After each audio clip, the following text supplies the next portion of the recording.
One of the oldest musical instruments in the world is the harp, and perhaps due to its soothing sounds, it's dubbed as the instrument of angels.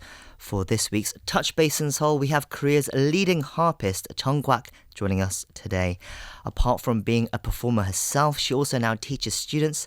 She leads the harp ensemble Harpy Day. She founded the nation's first international harp competition, and she also engages in charity work to help young children with sickness as well. We'd like to welcome Miss Kwak to the studio. Welcome today. Hi.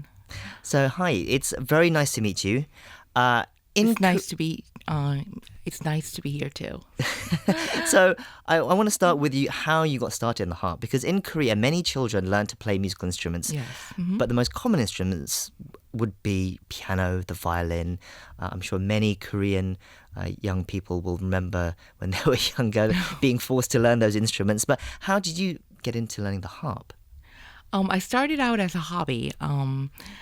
I wanted to be actually a medical doctor, and for the future, I wanted to learn an instrument to relieve my stress when I become a doctor, and also I wanted to perform for my patients. So I was wondering, what instrument can I play?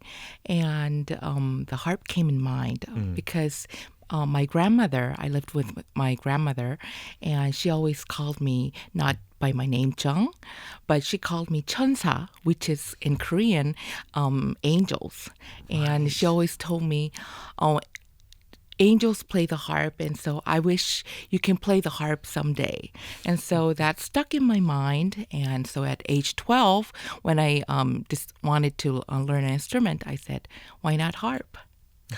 So by age 12, you already knew you wanted to become a doctor, but you also wanted to know that you wanted to play the harp. Actually, I started out as a hobby to become a doctor, but after like 3 months, I just fell in love with the instrument, and I knew my destiny was to be a harpist. Wow. So from 12 years old, you Yes. were like, this is what I love. I'm going to try and make a career out of this. Yes. I mean, how difficult was that, though? I mean, it's not a traditional music instrument, as we said. That's especially in Korea, it's quite rare. Yes. I mean, so was it difficult trying to find forge a career with the harp? Actually, I only stayed, I learned in Korea for like 2 years. And then after that, I went to the world-renowned harp master legend, Suzanne McDonald's camp. And after that, she asked me to stay. And so I actually did my harp studies abroad in the U.S. And so, yes, there weren't that many harpists, but still, I found it was very fun experience. So when we talk about the harp, we mean like the full-size harp, Yes, right? Which is taller than like a person normally or something. And not like one of those small ones that we see, perhaps I've seen in like cartoons or like in TV. Yes. So there is a notion, perhaps a false notion, that the harp, because it's an expensive instrument, those who come from affluent backgrounds are the kind of people who can afford to play it. In the past, in Korea, some people have even said that if you owned a harp, you could get into any university of your choice. I mean, how is the reality, though? Actually, yes, harp is an expensive instrument to start out. But actually, for the professionals, actually, it is one of the cheapest instruments for the professional instruments. How come? Because of the size and the very elaborate shape and everything, people portray it very expensive. But actually, it's even cheaper than handbells or even flute for like the professional level instrument.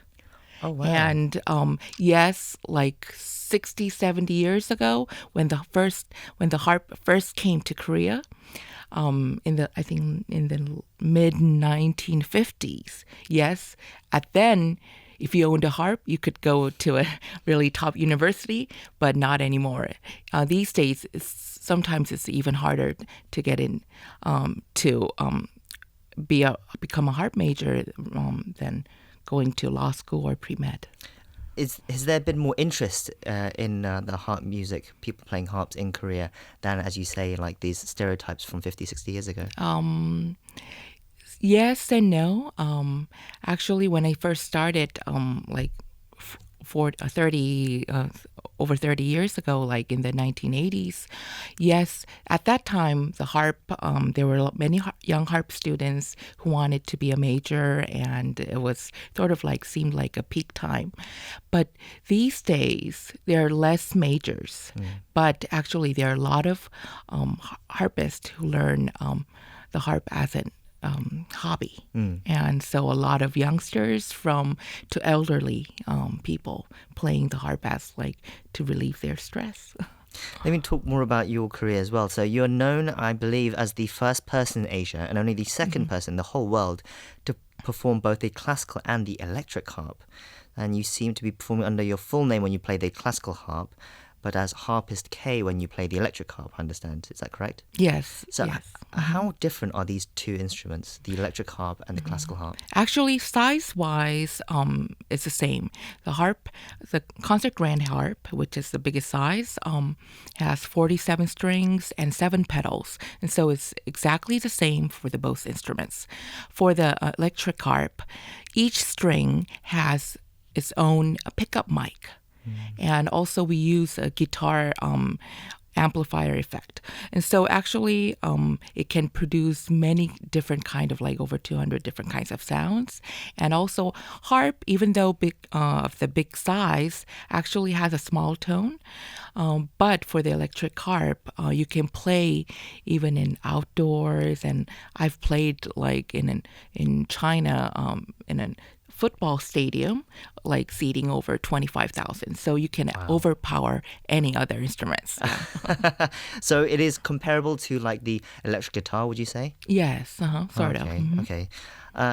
And you've made your career as a harpist. I understand. So you've been playing the harp, I would say, 20, 30 years now, would you say? Yeah, over 30 years. Over 30 years. So you're a well-known harp performer. But you've also been helping other young harpists develop it in Korea as well. You founded Korea's first international harp competition, as we said at the beginning, as well as Korea's only harp festival a few years ago. Yes. Can you tell us about these? How you came about to making these kind of events? Okay. For the Korea Harp Festival, I wanted to reach out to the general public. And so we always go to an open not a concert venue, but an open venue where it's free of charge and anyone who can come, and even babies can come and listen to harp music. And that's like our main event of the Korean Harp Festival. And for the Korean International Harp Competition, there are many young, talented young Korean harp students, as well as I love discovering young talents all over the world. And for me, I was very fortunate because one of the greatest conductor, Maestro Zubin Mehta, discovered me, and my first professional concert was with him and the Israel Phil. And so I'm still thankful to him, and I wanted to give that kind of an opportunity to young harpists. And so by doing the competition, I get to know and meet a lot of young talented harpists, and I can be a little help in their career to feature them in international events.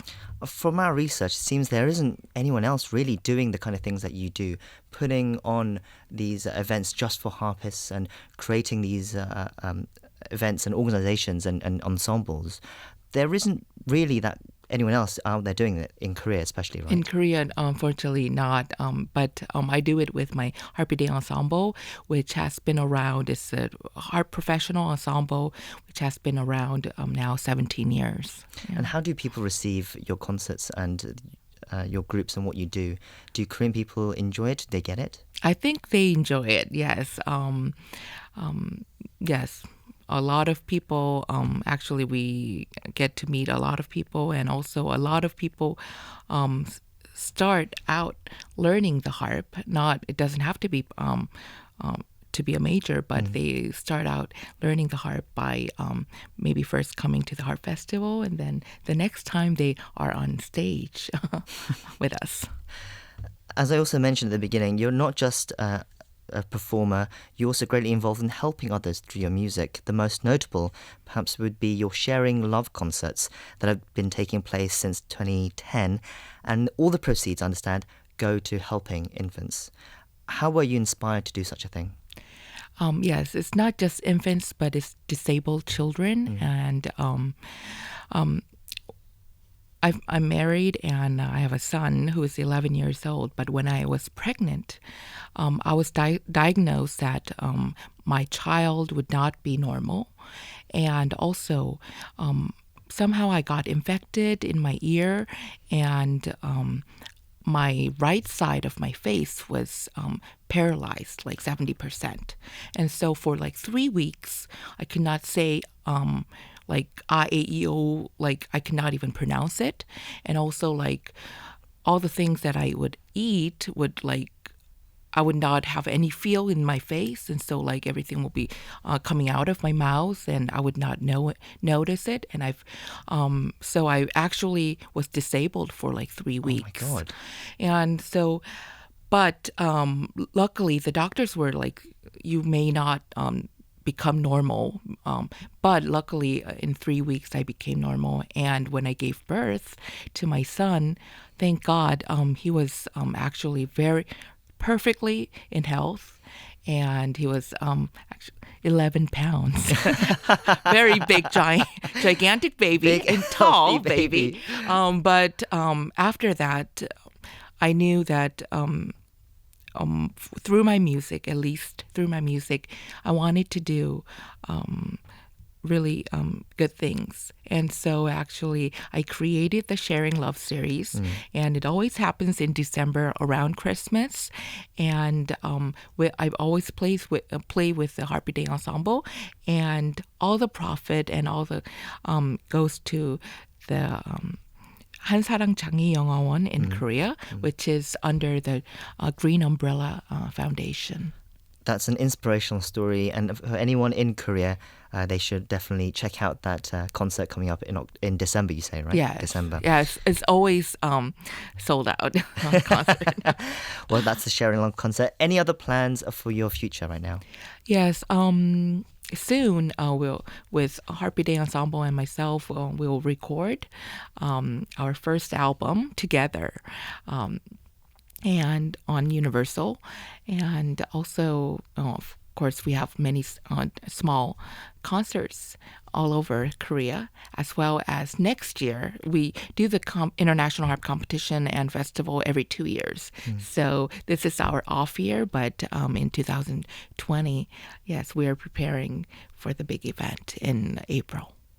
Well, we'll definitely something to look forward to there. We've been speaking to Jung Kwak, who I would say is the godmother of harp music in South Korea. Thank you for introducing us to the world of harps today, and it's been very enlightening. It was nice to meet you.